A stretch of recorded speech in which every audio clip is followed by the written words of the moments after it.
The Ape by E.F. Benson. The Ape.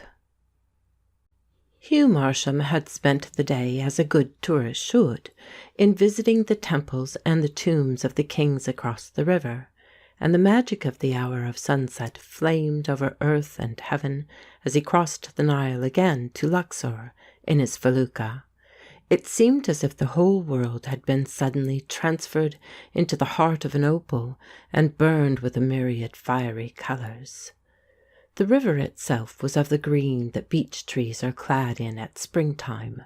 The columns of the temple that stood close to its banks glowed as if lit from within by the flame of some perpetual evening sacrifice. The cloudless sky was dusky blue in the east, the blue of turquoise overhead, and melted into aquamarine above the line of desert where the sun had just sunk. All along the bank, which he was fast approaching under the press of the cool wind from the north, were crowds of Arabs, padding softly home in the dust from their work, and chattering as sparrows chatter among the bushes in the long English twilights. Even the dust that hovered and hung and was dispersed again by the wind was rainbowed. It caught the hues from the river and the sky and the orange flaming temple, and those who walked in it were clad in brightness. Here in the south no long English twilight lingered, and as he walked up the dusky fragrant tunnel of mimosa that led to the hotel, night thickened, and in the sky a million stars leaped into being, while the soft gathering darkness sponged out the glories of the flaming hour.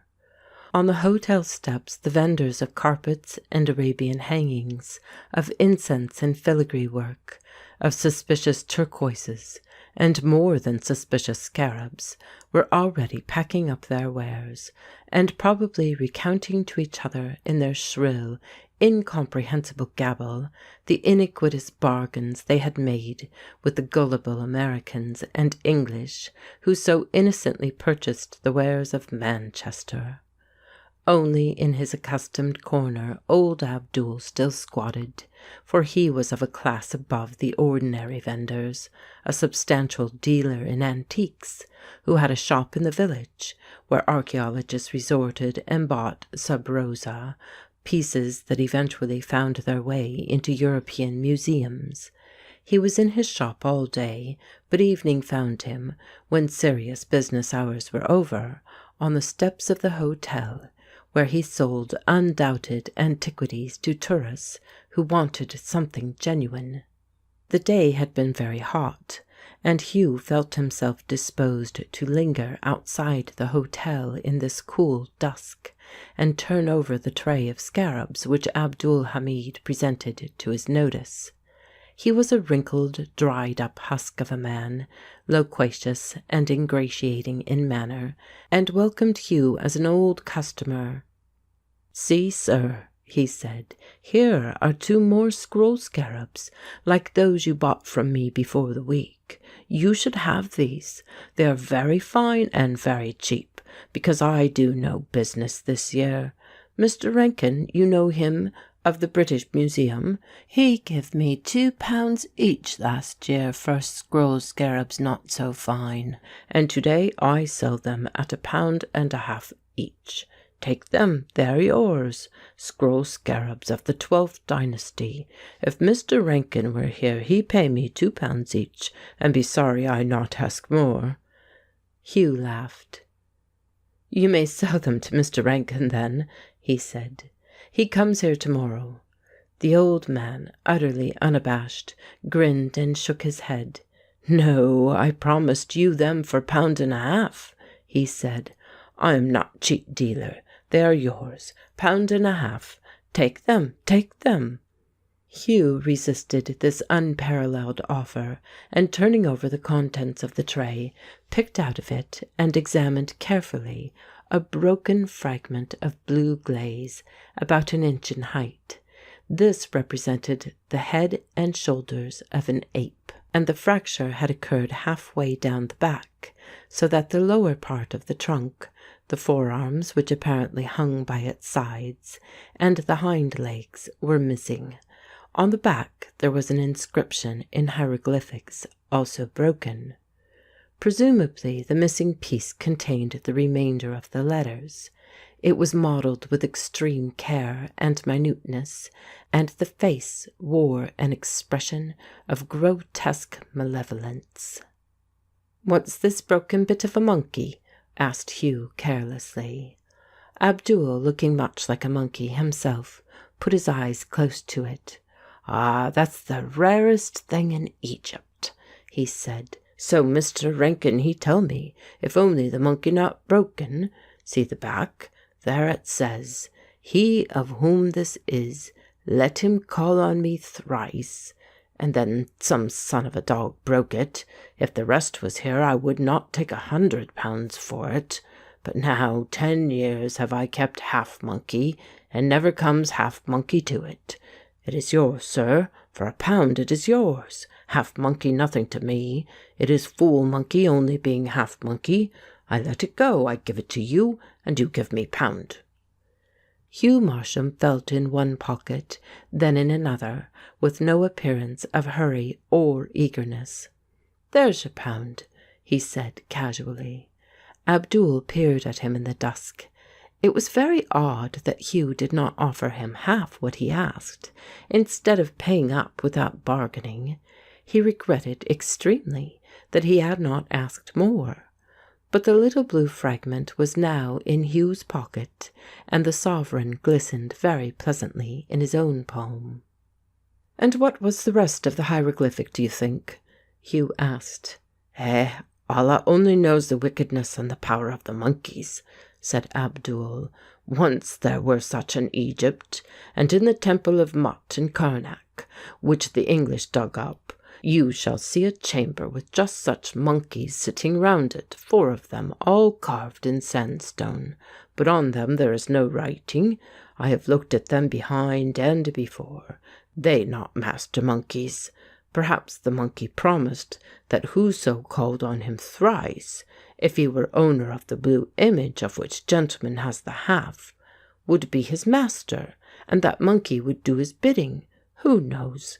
It is of the old wickedness of the world, the old Egyptian blackness." Hugh got up. He had been out in the sun all day, and felt at this moment a little intimate shiver, which warned him that it was wiser to go indoors till the chill of sunset had passed. "I expect you've tried it on with the half-monkey, haven't you?" he said. Abdul burst out into a toothless cackle of laughter. "Yes, Effendi," he said. "I have tried it 100 times, and nothing happens, else I would not have sold it to you. Half monkey is no monkey at all. I have tried to make boy with the ink mirror see something about monkeys, but nothing comes, except the clouds and the man who sweeps. No monkey." Hugh nodded to him. "Good night, you old sorcerer," he said pleasantly.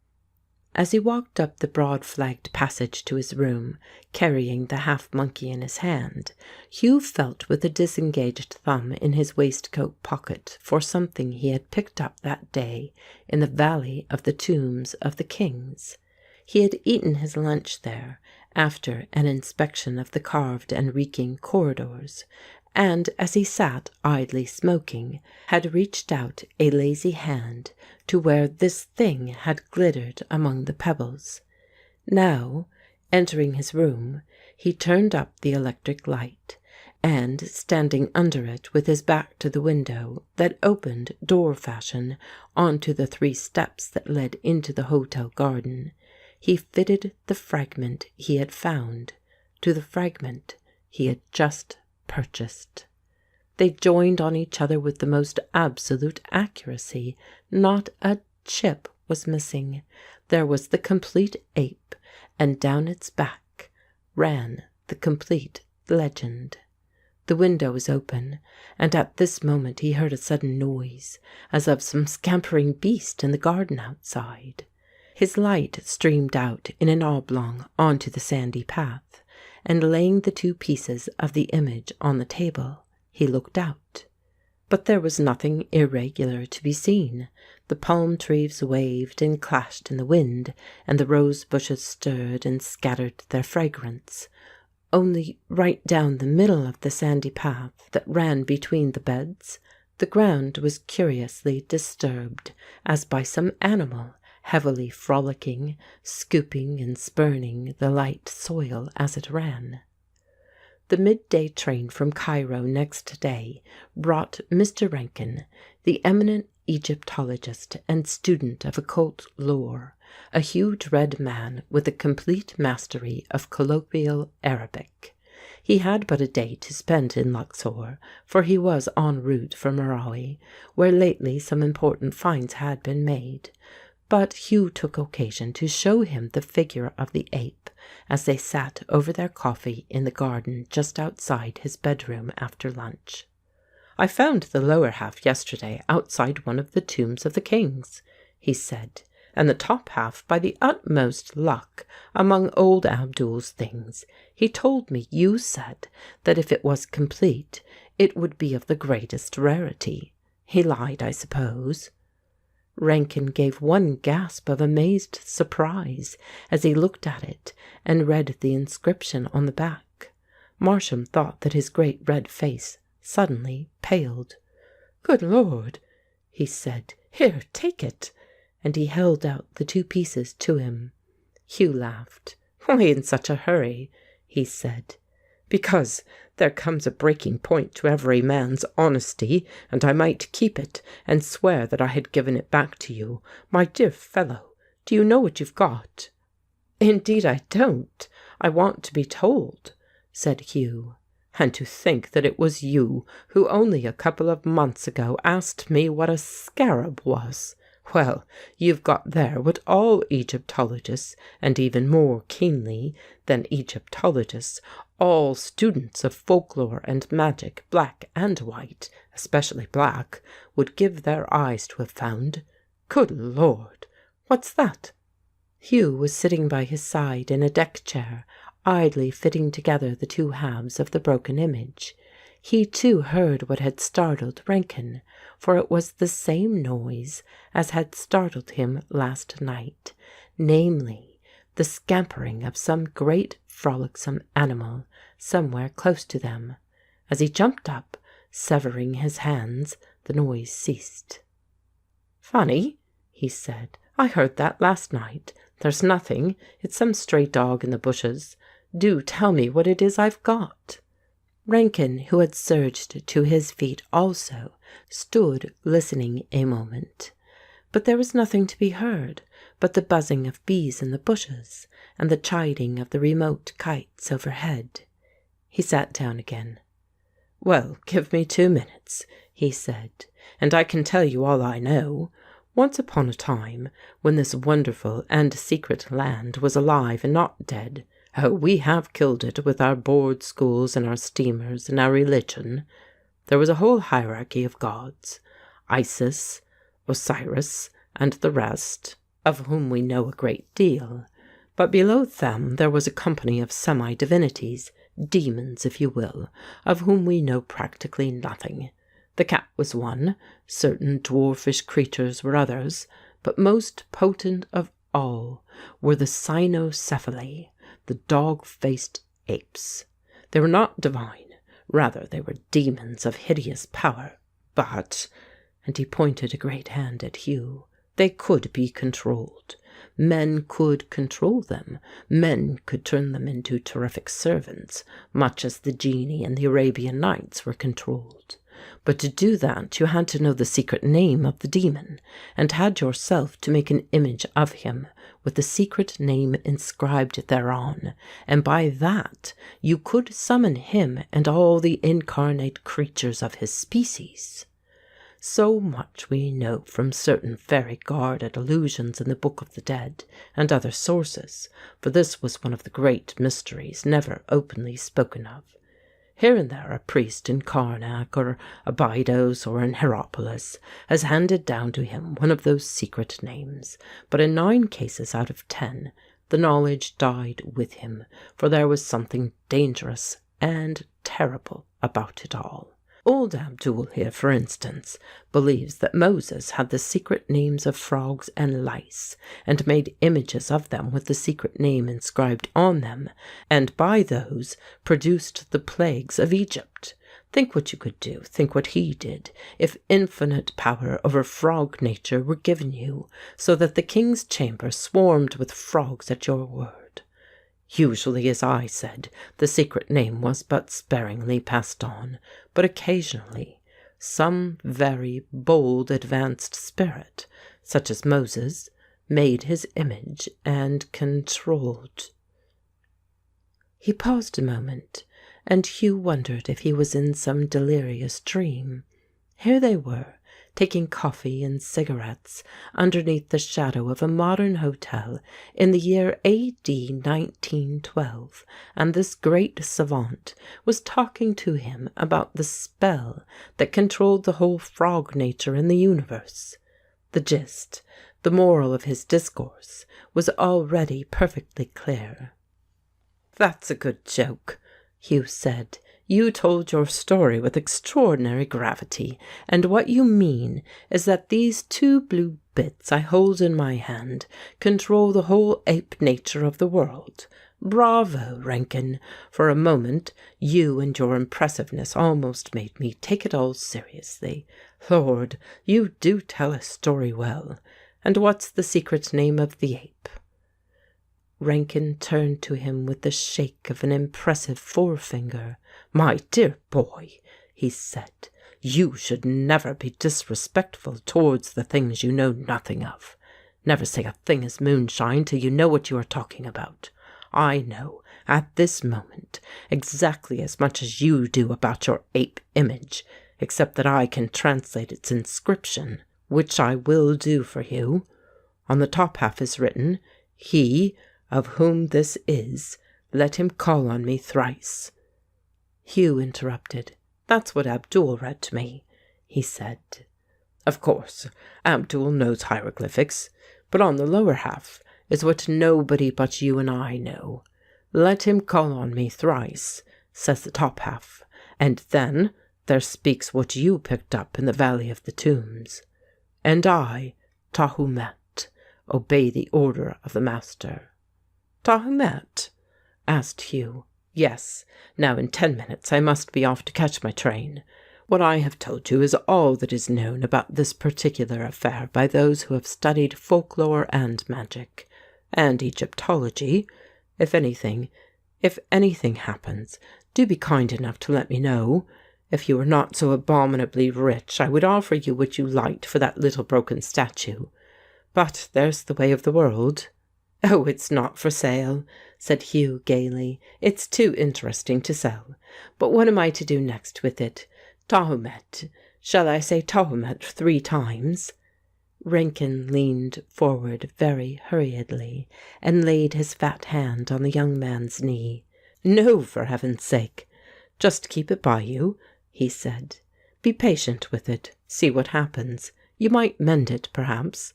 Put a drop of gum arabic on the break and make it whole. By the way, if it interests you at all, my niece, Julia Draycott, arrives here this evening, and will wait for me here till my return from Marawi. You met her in Cairo, I think." Certainly this piece of news interested Hugh more than all the possibilities of apes and super-apes. He thrust the 2 pieces of Tahumet carelessly into his pocket. "By Jove, is she really?" he said. "That's splendid. She told me she might be coming up, but didn't feel at all sure. Must you really be off? I shall come down to the station with you." While Rankin went to gather up such small luggage as he had brought with him, Hugh wandered into the hotel bureau to ask for letters, and seeing there a gum bottle, dabbed with gum the fractured edges of Tahumet. The 2 pieces joined with absolute exactitude, and wrapping a piece of paper round them to keep the edges together, he went out through the garden with Rankin. At the hotel gate was the usual crowd of donkey boys and beggars, and presently they were ambling down the village street on board white donkeys. It was almost deserted at this hottest hour of the afternoon, but along it there moved an Arab leading a large grey ape, that tramped surlily in the dust. But just before they overtook it, the beast looked round, saw Hugh, and with chatterings of delight strained at his leash. Its owner cursed and pulled it away, for Hugh nearly rode over it, but it paid no attention to him and fairly towed him along the road after the donkeys. Rankin looked at his companion. "That's odd," he said. "That's one of your servants. I've still a couple of minutes to spare. Do you mind stopping a moment?" He shouted something in the vernacular to the Arab, who ran after them, with the beast still towing him on. When they came close, the ape stopped and bent his head to the ground in front of Hugh. "And that's odd," said Rankin. Hugh suddenly felt rather uncomfortable. "Nonsense," he said. "That's just one of his tricks. He's been taught it to get baksheesh for his master. Look, there's your train coming in. We must get on." He threw a couple of piastres to the man, and they rode on. But when they got to the station, glancing down the road, he saw that the ape was still looking after them. Julia Draycott's arrival that evening speedily put such antique imaginings as the lordship of apes out of Hugh's head. He chucked Tahumet into the box where he kept his scarabs and Ushabti figures, and devoted himself to this heartless and exquisite girl whose mission in life appeared to be to make as miserable as possible the largest possible number of young men. Hugh had already been selected by her in Cairo as a decent victim, and now she proceeded to torture him. She had no intention whatever of marrying him, for poor Hugh was certainly ugly, with his broad, heavy face, and, though rich, he was not nearly rich enough. But he had a couple of delightful Arab horses, and so, since there was no one else on hand to experiment with, she let him buy her a side saddle, and be, with his horses, always at her disposal. She did not propose to use him for very long, for she expected young Lord Paterson, whom she did intend to marry, to follow her from Cairo within a week. She had beat a Parthian retreat from him, being convinced that he would soon find Cairo intolerable without her. And in the meantime Hugh was excellent practice. Besides, she adored riding. They sat together one afternoon on the edge of the river opposite Karnak. She had treated him like a brute beast all morning, and had watched his capability for wretchedness with the purring egoism that distinguished her. And now, as a change, she was seeing how happy she could make him. "You are such a dear," she said. "I don't know how I could have endured Luxor without you, and thanks to you it has been the loveliest week." She looked at him from below her long lashes, through which there gleamed the divinest violet, smiling like a child at her friend. "And tonight? You made some delicious plan for tonight?" "Yes, it's full moon tonight," said he. "We are going to ride out to Karnak after dinner." "That will be heavenly. And Mr. Marsham, do let us go alone. There's sure to be a mob from the hotel, so let's start late, when they've all cleared out. Karnak in the moonlight, just with you." That completely made Hugh's mind up. For the last 3 days he had been on the lookout for a moment that should furnish the great occasion, and now, all unconsciously of course, she indicated it to him. This evening, then, and his heart leaped. "Yes, yes," he said, "but why have I become Mr. Marsham again?" Again she looked at him, now with a penitent mouth. "Oh, I was such a beast to you this morning," she said. "That was why. I didn't deserve that you should be Hugh. But will you be Hugh again? Do you forgive me?" In spite of Hugh's fixing the great occasion for this evening, it might have come then, so bewitching was her penitence, had not the rest of their party on donkeys, whom they had outpaced, come streaming along the river bank at this moment. "Ah, those tiresome people," she said. "Hughie, what a bore everybody else is except you and me." They got back to the hotel about sunset, and as they passed into the hall the porter handed Julia a telegram which had been waiting some couple of hours.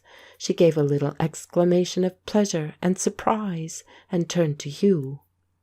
"Come and have a turn in the garden, Hughie," she said, "and then I must go down for the arrival of the boat. When does it come in?" "I should think it would be here immediately," he said. "Let's go down to the river." Even as he spoke the whistle of the approaching steamer was heard. The girl hesitated a moment. "It's a shame to take up all your time in the way I'm doing," she said. "You told me you had letters to write. Write them now. Then you'll be free after dinner." "Tomorrow will do," he said. "I'll come down with you to the boat." "No, you dear, I forbid it," she said. "Oh, do be good and write your letters. I ask you to." Rather puzzled and vaguely uncomfortable, Hugh went into the hotel. It was true that he had told her he had letters that should have been written a week ago, but something at the back of his mind insisted that this was not the girl's real reason for wanting him to do his task now. She wanted to go and meet the boat alone, and on the moment an unfounded jealousy stirred like a coiled snake in him. He told himself that it might be some inconvenient aunt whom she was going to meet, but such a suggestion did not in the least satisfy him when he remembered the obvious pleasure with which she had read the telegram that no doubt announced this arrival. But he nailed himself to his writing table till a couple of very tepid letters were finished, and then, with growing restlessness, went out through the hall into the warm, still night. Most of the hotel had gone indoors to dress for dinner, but sitting on the veranda with her back to him was Julia. A chair was drawn in front of her, and facing her was a young man on whose face the light shone. He was looking eagerly at her, and his hand rested on her knee. Hugh turned abruptly and went back into the hotel. He and Julia for these last 3 days had, with 2 other friends, made a very pleasant party of 4 at lunch and dinner. Tonight, when he entered the dining room, he found that places were laid here for 3 only, and that at a far distant table in the window were sitting Julia and the young man whom he had seen with her on the veranda. His identity was casually disclosed as dinner went on. One of his companions had seen Lord Paterson in Cairo. Hugh had only a wandering ear for table talk, but a quick glancing eye, ever growing more sombre for those in the window, and his heavy face, as he noted the tokens and signs of their intimacy, grew sullen and savage. Then, before dinner was over, they rose and passed out into the garden. Jealousy can no more bear to lose sight of those to whom it owes its miseries than love can bear to be parted from the object of its adoration, and presently Hugh and his 2 friends went and sat, as was usual with them, on the veranda outside. Here and there about the garden were wandering couples, and in the light of the full moon, which was to be their lamp at Karnak tonight, when the tiresome people had gone, he soon identified Julia and Lord Paterson. They passed and repassed down a rose-embowered alley, hidden sometimes behind bushes, and then appearing again for a few paces, and each sight of them, each vanishing of them again served but to confirm that which already needed no confirmation. And as his jealousy grew every moment more bitter, so every moment Hugh grew more and more dangerously enraged. Apparently Lord Paterson was not one of the tiresome people whom Julia longed to get away from. Presently his two companions left him, for they were starting now to ride out to Karnak, and Hugh sat on, smoking and throwing away, half consumed, an endless series of cigarettes. He had ordered that his two horses, one with a side saddle, should be ready at 10, and at 10 he meant to go to the girl and remind her of her engagement. Till then he would wait here, wait and watch. If the veranda had been on fire, he felt he could not have left it to seek safety in some place where he was unable to see the bushy path where the two strolled. Then they emerged from that onto the broader walk that led straight to where he was sitting, and after a few whispered words, Lord Paterson left her there and came quickly towards the hotel. He passed close by Hugh, gave him, so Hugh thought, a glance of amused derision, and went into the hotel. Julia came quickly towards him when Lord Paterson had gone. "Oh, Hughie," she said, "will you be a tremendous angel? Lord Paterson, yes, he's just gone in, such a dear. You would delight in him. Lord Paterson's only here for one night, and he's dying to see Karnak by moonlight. So will you lend us your horses? He absolutely insists I should go out there with him." The amazing effrontery of this took Hugh's breath away, and in that moment's pause his rage flamed within him. "I thought you were going out with me," he said. "I was, but well, you see." She made the penitent mouth again, which had seemed so enchanting to him this afternoon. "Oh, Hughie, don't you understand?" she said. Hugh got up, feeling himself to be one shaking black jelly of wounded anger. "I'm not sure I do," he said, "but no doubt I soon shall. Anyhow, I want to ask you something. I want you to promise to marry me." She opened her great childlike eyes to their widest. Then they closed into mere slits again as she broke out into a laugh. "Marry you?" she said. "You silly, darling fellow, that is a good joke." Suddenly from the garden there sounded the jubilant scamper of running feet, and next moment a great grey ape sprang on to the veranda beside them and looked eagerly with keen dog's eyes at Hugh, as if intent on obeying some yet unspoken command. Julia gave a little shriek of fright and clung to him. "Oh, that horrible animal!" she cried. "Hughie, take care of me!" Some sudden ray of illumination came to Hugh. All the extraordinary, fantastic things that Rankin had said to him became sober and real, and simultaneously the girl's clinging fingers on his arm became like the touch of some poisonous preying thing, snake coil, or suckers of an octopus, or hooked wings of a vampire bat. Something within him still shook and trembled like a quicksand, but his conscious mind was quite clear and collected. "Go away," he said to the ape, and pointed into the garden, and it scampered off, still gleefully spurning and kicking the soft sandy path. Then he quietly turned to the girl. "There, it's gone," he said. "It was just some tame thing escaped. I saw it, or one like it, the other day on the end of a string. As for the horses, I shall be delighted to let you and Lord Paterson have them. It is 10 now. They will be round."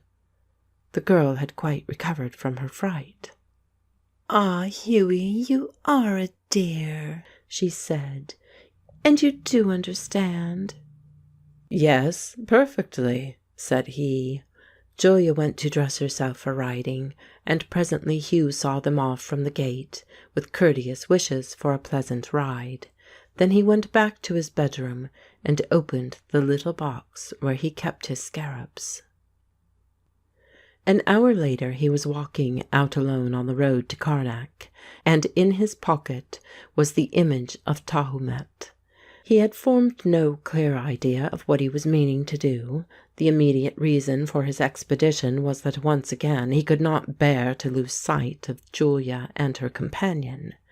The moon was high, the feathery outline of palm groves was clearly and delicately etched on the dark velvet of the heavens, and stars sat among their branches like specks of golden fruit.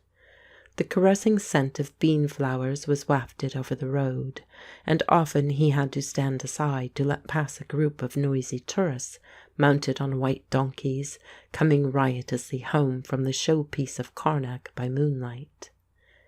Then, striking off the road, he passed beside the Horseshoe Lake, in the depths of whose black waters the stars burned unwaveringly, and by the entrance of the ruined temple of Mut.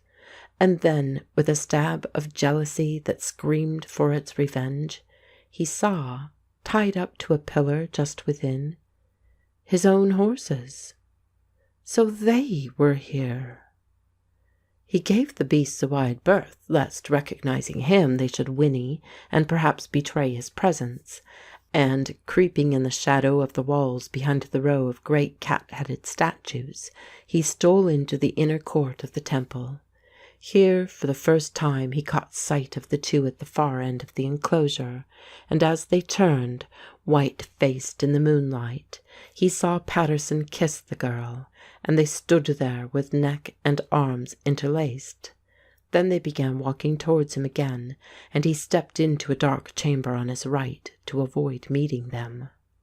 It had that strange stale animal odour about it that hangs in Egyptian temples, and with a thrill of glee he saw, by a ray of moonlight that streamed in through the door, that by chance he had stepped into the shrine round which sit the dog-faced apes, whose secret name he knew, and whose controlling spell lay in his breast-pocket.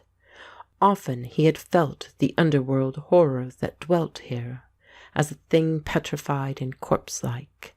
Tonight it was petrified no longer, for the images seemed tense and quivering with the life that at any moment he could put into them. Their faces leered and hated and lusted, and all that demoniac power which seemed to be flowing into him from them was his to use as he wished. Rankin's fantastic tales were bursting with reality. He knew with the certainty with which the night watcher waits for the day that the lordship of the spirit of apes, incarnate and discarnate, would descend on him as on some anointed king the moment he thrice pronounced the secret name. He was going to do it, too. He knew also that all he hesitated for now was to determine what orders their lord should give. It seemed that the image in his breast-pocket was aware, for it throbbed and vibrated against his chest like a boiling kettle. He could not make up his mind what to do, but fed as with fuel by jealousy and love and hate and revenge. His sense of the magical control he wielded could be resisted no longer, but boiled over, and he drew from his pocket the image where was engraven the secret name. "Tahumet! Tahumet! Tahumet!" he shouted aloud. There was a moment's absolute stillness.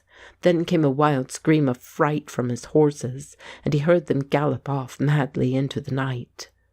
Slowly, like a lamp turned down and then finally turned out, the blaze of the moon faded into utter darkness, and in that darkness, which whispered with a gradually increasing noise of scratchings and scamperings, he felt that the walls of the narrow chamber where he stood were, as in a dream, going farther and farther away from him, until, though still the darkness was impenetrable, he knew that he was standing in some immense space.